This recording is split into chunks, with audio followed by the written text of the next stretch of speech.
ప్రియమైన నా సహోదరి సహోదరులందరికీ ప్రభువైన యేసుక్రీస్తు వారి నామములో మీకు వందనములు తెలియజేస్తా ఉన్నాను. నేను ఈ వీడియో చేయడానికి గల కారణం ఏంటంటే, అసలు నా హృదయం చాలా బాధగా, చాలా విచారంగా అయిపోయింది. ఒక కొన్ని ఫోటోలు, కొన్ని వీడియోలు చూసిన తర్వాత ఆ సంఘటన ఏంటంటే, హైదరాబాద్ నుండి బెంగళూరుకు వచ్చేటువంటి bus Kaveri travels, private travels అది. ఆ బస్సులో దాదాపుగా 44 మంది ప్రయాణికులు ప్రయాణం చేస్తూ ఈరోజు వేకువజామున 3 గంటలకి చిన్న కూటేరు వద్ద, అంటే కర్నూలు దాటిన తర్వాత గుత్తి పెట్రోల్ బంక్ దాటుకున్న తర్వాత బెంగళూరు హైవేలో ఆ చిన్న కూటేరు అనే ఊరు ఉంటుంది. అక్కడికి వెళ్ళిన తర్వాత ఆ బస్సు అనేది ఫైర్కు గురయ్యి దాదాపుగా 24 మంది పూర్తిగా సజీవ దహనం అవ్వడం జరిగింది. మరణం అనేది, ప్రేమైనటువంటి వారలారా, మరణం అనేది ఎవరిని అడిగి రాదు, ఎవరి పర్మిషన్ తీసుకోదు. మరణానికి ములాజు లేదు, మరణానికి తారతమ్యం లేదు, మరణానికి కులము మతము ఏ రంగు ఏ భేదం లేదు. మరణం ఎప్పుడు ఎవరినైనా కబలించవచ్చు. కాబట్టి అసలు ఆ సంఘటన చూసినప్పుడు నాకు చాలా అంటే చాలా బాధ అనిపించింది. చివరికి బస్సు డ్రైవర్లు వారు ఒక బైక్ను ఢీకొట్టామని కొంతమంది, బైకే వచ్చి బస్సును ఢీకొట్టిందని కొంతమంది, ఆల్రెడీ బైక్ కింద పడిపోయి ఉంటే బస్సు దాని మీదకి వెళ్ళిపోయిందని నానా రకాలుగా చెప్తా ఉన్నారు. ఏదేమైనప్పటికీ కూడా అక్కడైతే ఫైర్ జరిగింది. ఆ బైక్ అతను చనిపోయాడు. ఇక్కడ 24 మంది ఎలా అయిపోయారంటే కాలి బూడిదైపోయారు. అసలు చూస్తే నాకే చాలా బాధ అనిపించింది. ఎందుకంటే మనిషి యొక్క ప్రాణము ఒక కుటుంబంలో అయితే నలుగురు కుటుంబంలో ఉంటే నలుగురు కూడా చనిపోయారు. అసలు ఎంత బాధను కలిగించే విషయం చూడండి. అసలు మన కుటుంబంలో జరిగితే మనము ఎంత ఏడుస్తామో, ఎంత బాధపడతామో. నేను అనుకున్నా, ఆ వీడియోస్ చూసే నాకే, ఆ ఫొటోస్ చూసే నాకే బాధ అనిపిస్తూ ఉంది. ఆ కుటుంబంలో ఉన్నటువంటి వారి పరిస్థితి ఏంటి? వారు బెంగళూరుకి వెళ్తూ ఉన్నారు. మరి మా బ్రదర్ కానీ, మా అన్నయ్య కానీ, మా హస్బెండ్ కానీ, మా వైఫ్ కానీ బెంగళూరుకి వస్తారని వాళ్ళు అనుకుని ఉంటారు కదా. మరి వాళ్ళు ఒక మసిలాగా, ఒక బూడిదలాగా, ఏదో ఒక ఎండిపోయిన కొమ్మ, ఒక కొయ్యను మనం కాలిస్తే ఏ విధంగా ఉంటారు, ఏ విధంగా ఉంటుంది ఆకారం, అది ఆ విధంగా తయారైపోయి కనీసం ఎముకలు కూడా, కొంతమందికి ఏవైతే ఎముకలు కూడా లేవు. నాకు కనిపిస్తుంది, ప్రభువా ఇంత భయంకరమైన చావు ఇవ్వటము ఏంటి అసలు ఇది అని నేను ప్రభువుని అడిగితే, అసలు దేవుని యొక్క కార్యాలు మనకు అర్థం కావు. దేవుడు పరిశుద్ధ గ్రంథంలో బైబిల్లో చెప్తాడు, నా సెలవు లేకుండా మీ తల వెంట్రుకల్లో ఒక్కటి కూడా రాలదు అంటాడు ఆయన. కరెక్టే. మరి ఇంత భయంకరమైన చావా? ఈ భూమి మీద భయంకరమైనటువంటి చావులు ఉన్నాయంటే అది కేవలం ఫైర్ యాక్సిడెంట్. ఈ ఫైర్ వల్ల చనిపోయినటువంటి వారే చాలా ఎక్కువ బాధను అనుభవించే వారుగా ఉంటారు. అసలు మరణాలు మరి మనం గమనిస్తే, ప్రేమైన సహోదరులారా, సహోదరులారా, అందరూ కూడా, మరణం అనేది మనల్ని ప్రతి క్షణము వెంటాడుతూనే ఉంటుంది. ఎంతలా వెంటాడుతూ ఉంటుందంటే, మొదటిగా వ్యాధులు, ఏదో ఒక వ్యాధి వచ్చి మనిషి చనిపోతాడు. రెండోది యాక్సిడెంట్లు. మనం బైక్లో వెళ్ళినా, కారులో వెళ్ళినా, ట్రైన్లో వెళ్ళినా, ఈవెన్ ఫ్లైట్లో వెళ్ళినా కూడా మనం గమనించాం కదా, అహ్మదాబాద్లో ఫ్లైట్ కూడా క్రాష్ అయిపోయింది. సో మానవుని యొక్క ప్రాణానికి గ్యారెంటీ లేదు. ప్రతి క్షణం ఇవి మాత్రమే కాకుండా విషపురుగులు, పాములు, విష సర్పాలు కాటేయడం వల్ల చనిపోయేవారు కొంతమంది, నీళ్ళల్లో పడి చనిపోయేవారు కొంతమంది, అగ్నికి ఆహుతయ్యేవారు కొంతమంది, తర్వాత హార్ట్ అటాకులతో చనిపోయే వాళ్ళు, వివిధ రకాలైనటువంటి రోగాలతో చనిపోయే వాళ్ళు కొంతమంది, తర్వాత ఇవన్నీ కాదని చెప్పి తమకు తామే ఆత్మహత్యలు చేసుకొని చనిపోయేవారు కొంతమంది. ఇలా మనిషిని మరణం అనేది వెంటాడుతూ ఉంది.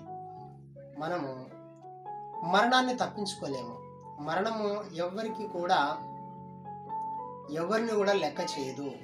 మరణం ఎవరికైనా వస్తుంది.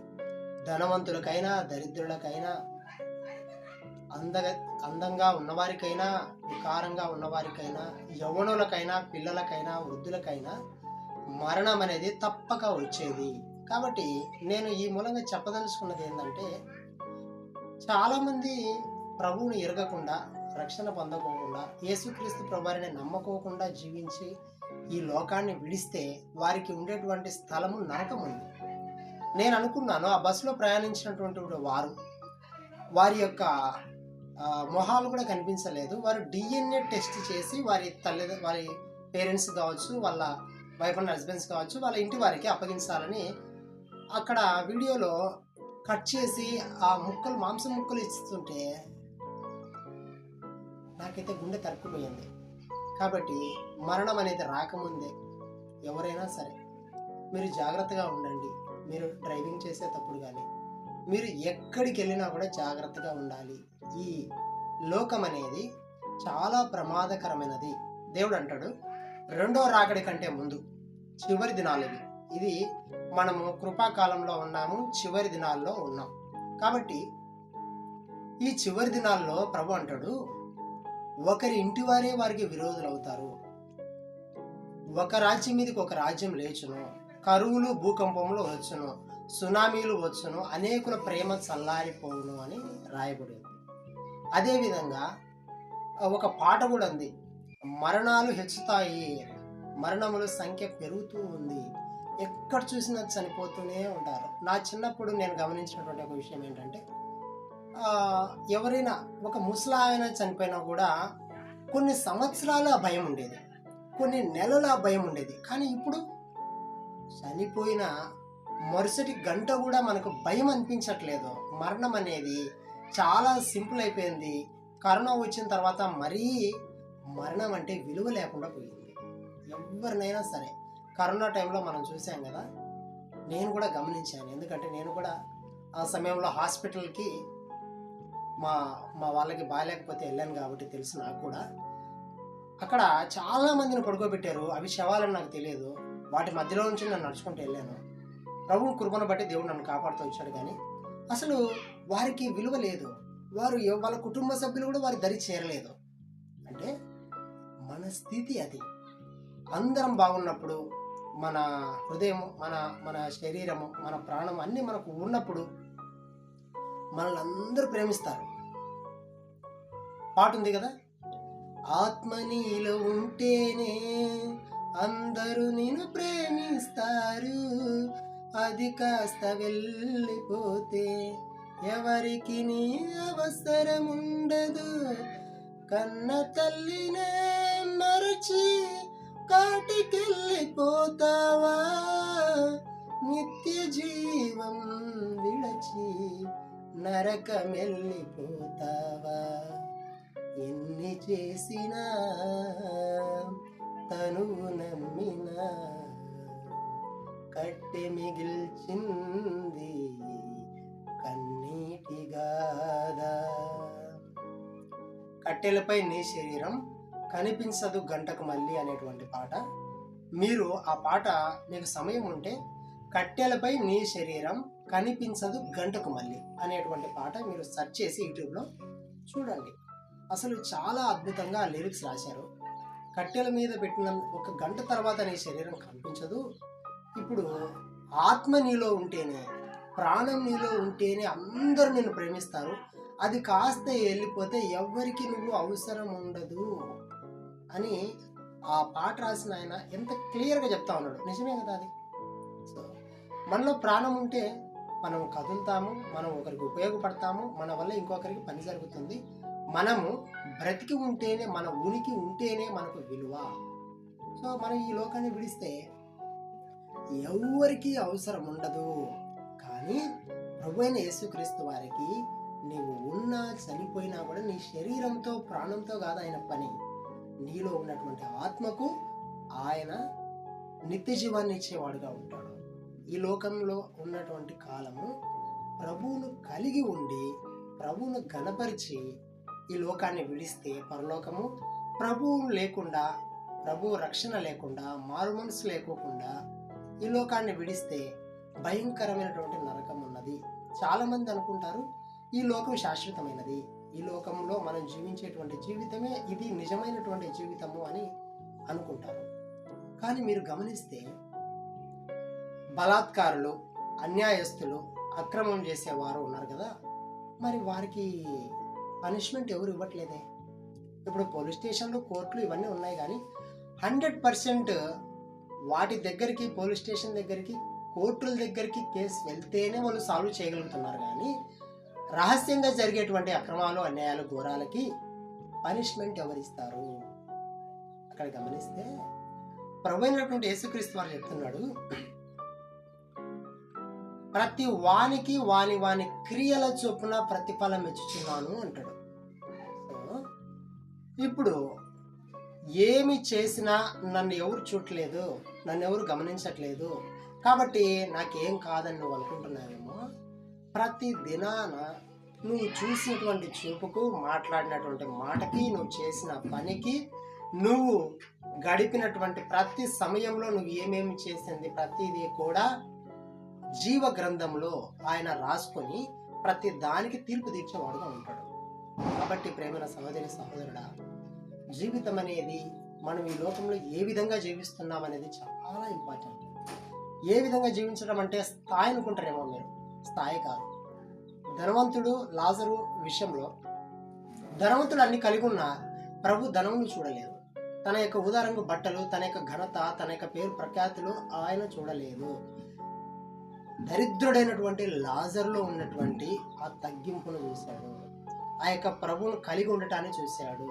తనలో ఉన్నటువంటి రక్షణ కార్యాన్ని బట్టి లాజరు దేవదూతల చేత ఆకాశమునకు, పరలోకమునకు కొనిపోబడెను అని రాయబడింది. కాబట్టి ఇప్పటికైనా ఎవరైతే ప్రభుని ఎరగలేదో వారు ప్రభుని ఎరగండి. క్రిస్టియన్స్ యేసుప్రభు గురించి చెప్తారు, హిందువులు వాళ్ళ దేవుళ్ళ గురించి చెప్తారు, ముస్లిమ్స్ అల్లా గురించి ఇలా చెప్తూ ఉంటారు. ఇది మామూలే, కామన్ అని అందరూ అనుకుంటారు. నేను ఏ దేవుణ్ణి, ఏ దేవతను, ఏ కులాన్ని, మతాన్ని నేను కించపరచట్లేదు. నాకు నచ్చినటువంటి, నేను విశ్వాసం ఉంచినటువంటి యేసుక్రీస్తు ప్రభు వారి ద్వారా పరలోకము, నరకం ఉన్నాయని నేను గ్రహించాను. కాబట్టి మీకు చెప్తున్నాను, మీకు ఇష్టమైతే, నమ్మకం ఉంటే బైబిల్ చదవండి, ప్రార్థన చేయండి, ప్రభువుని అడగండి. ఆయన సమాధానం ఇస్తే ప్రభువుని అంగీకరించండి, మారు మనసు పొందండి. యేసుక్రీస్తు ప్రభు వారు ఏమీ ఆయన చేసినటువంటి బోధనలో ఎక్కడ తప్పులేదండి. ఆయన చెప్పినటువంటి వాక్యాల్లో కానీ, ఆయన బోధనలో కానీ ఆయన ఎక్కడ కూడా కరెక్ట్గా ఉన్నటువంటి విషయాలనే, మంచిగా ఉన్నటువంటి విషయాలనే, మానవత్వాన్నే, ప్రేమనే ఆయన పంచుతూ వచ్చాడు. కానీ ఆయన ఎప్పుడు కూడా ఆయన ద్వేషాన్ని పెంచలేదు, కక్షను పెంచలేదు, మత మధ్య గొడవలు పెట్టలేదు. ఆయన సమాధానాన్ని కలిగి ఉంటూ వచ్చినాడు. ఆయన ఈ లోకంలో అనేకులకు మేలుకరంగా ఉంటూ వచ్చినాడు. ఎంతోమంది రోగులను స్వస్థపరిచినాడు, ఎంతోమందికి ప్రేమను చూపినాడు. ఆయన ఎంత ప్రేమమేడంటే బైబిల్లో చెప్పుకుంటూ పోతే చాలా ఉన్నాయి. కానీ ఆయన మరి మార్తా మరియలు వాళ్ళ తమ్ముడు లాజరు చనిపోయి 3 దినములు సమాధిలో పెట్టబడి ఉంటే కూడా వారు రాయి బయటికి తీయన్నప్పుడు ప్రభువైన యేసుక్రీస్తు వారు ఆ రాయి బయటికి పక్కకు జరపండి అని చెప్పినప్పుడు 3 దినములైంది ప్రభువా, కంపు కొట్టును అంటారు. అంటే యేసుక్రీస్తు ప్రభు వారి గురించి వారికి తెలుసు. ఎంతో మందిని ఆయన చనిపోయిన వారిని లేపాడు. అయినప్పటికీ కూడా వారు ఏమంటున్నారు, కంపు కొడుతుంది అంటున్నారు. కానీ ప్రభు ఎప్పుడు ముక్కు మూసుకోలేదే, ప్రభు వాసన వస్తుందని ఆలోచన చేయలేదే. ఎందుకంటే ఆయన మృతులను సహితం లేపగలిగినటువంటి దేవుడు, చాలా గొప్ప దేవుడు. మీకు ఆయన గురించి ఇంకా పూర్తిగా తెలుసుకోవాలంటే బైబిల్ చదవండి, పూర్తిగా గ్రహించండి. ఆయన నిజమైనటువంటి దేవుడు, ఆయన ద్వారానే పరలోకం ఉంటుంది. ఇప్పుడు వారు చనిపోయినారు కదా, వారంతా కూడా ప్రభుని అంగీకరిస్తే పరలోకం వారికి, లేకపోతే వారు కూడా తీర్పులో నిలబడతారు, నరకానికి వెళ్ళేవారుగా ఉంటారు. కాబట్టి నరకానికి వెళ్ళటం ప్రభు యేసుక్రీస్తు వారికి ఇష్టం లేదు. నీవు కూడా రక్షణ పొందాలి, నీవు కూడా పరలోకంలో ఉండాలి, ప్రభు అయినటువంటి యేసుక్రీస్తు వారితో కూడా సహవాసం చేయాలని ఆయన కోరిక. కాబట్టి ఇంతవరకు చెప్తా వచ్చినాం కదా, మరణం ఏ విధానంలో వస్తుందో తెలియదు. ప్రేమైన సహోదరి సహోదరుడా, మరణం అంటే నాకు ఒక విషయం గుర్తొస్తా ఉన్నది. మరి నేను కూడా నాకు కొంచెం బీపీ డౌన్ అయినప్పుడు నేను కూడా బైక్లోంచి కింద పడడం జరిగినప్పుడు ఒక 10 నిమిషాలు నాకు గుర్తులేదు. తలకు ఇక్కడ బలమైన గాయం తగిలింది. అసలు ఆ చోటుకి వెళ్ళినట్టే నాకు గుర్తులేదు. అసలు తలకు ఒక చిన్న గాయమైనా కూడా వెంటనే మత్తు వచ్చేసి అలా ఒక చచ్చి పడిపోయినామో అనుకొని నన్ను నా బైక్ తగిలించినటువంటి ఆ అబ్బాయిలు వాళ్ళు పారిపోయారంట. అంటే మరణం అనేది ఎప్పుడు వస్తుందో ఎవరికి తెలియదు. ప్రభు కృపను బట్టి నాకేం అవ్వలేదు. తిరిగి క్షేమంగా నేను ఇంటికి వెళ్ళడం జరిగింది. అయితే మరణం ఏ రూపంలో వస్తుందో తెలియదు. ఇప్పుడు మనం ఇంట్లో ఉన్నాము, మంచి ఆరోగ్యంగా ఉన్నాము, సంతోషంగా ఉన్నాను, నాకు మంచిగా డబ్బులు ఉన్నాయి, నాకు ఉద్యోగం ఉన్నది అని అనుకుంటే సరిపోదు. ఈ లోకంలో జీవించేటువంటి జీవితాన్ని నువ్వు ధనవంతుడిగా జీవించినా దరిద్రుడుగా జీవించినా ప్రభువైన యేసుక్రీస్తు వారిని నువ్వు కలిగి జీవించకపోతే నీ జీవితము సున్నా. అర్థమవుతుందా? కాబట్టి ప్రభువైన యేసుక్రీస్తు వారిని అంగీకరించడానికి మీరు ఏం చేయాల్సిన పని లేదు. ప్రభువా నేను పాపని అని చెప్పి మనస్ఫూర్తిగా మీ హృదయంలో మీ పాపములన్నీ ఒప్పుకొని ప్రభు సన్నిధిలో క్షమించమని అడిగితే ప్రభు నిన్ను నీ కుమారునిగా కుమార్తెగా స్వీకరిస్తాడు. ఈ లోకాన్ని విడిస్తే పరలోకంలో ప్రభు దగ్గర నీవు ఉంటావు. ఇది మాకు నిరీక్షణ ఉన్నది కాబట్టి మేము ధైర్యంగా చెప్పగలుగుతా ఉన్నాం. మాకు బాధలు లేవా, సమస్యలు లేవా అంటే ప్రతి ఒక్కరికి ఉన్నాయి. అయితే ప్రభు వాటిలో నుండి దేవుడు ఈ లోకంలో మనకు సహాయం చేస్తూనే ఆయన ఈ లోకాన్ని విడిచే పరలోకాన్ని ఇచ్చే దేవుడుగా ఉంటాడు. ప్రభువును కలిగి నువ్వు జీవించకపోతే నీకు అంతము నరకం. ఆ నరక బాధ నువ్వు తట్టుకోలేవు, భరించలేవు. అది ఆరని అగ్నిగుండం. ఇప్పుడు బస్సులో వాళ్ళు చనిపోయి కాలిపోయారు కదా, వాళ్ళు కాలిపోయి చనిపోయారు. కానీ నరకంలో పడేటువంటి నీ యొక్క ఆత్మ అలా వాళ్ళ కాలిపోతూ ఉంటది, కానీ దానికి మరణం ఉండదు.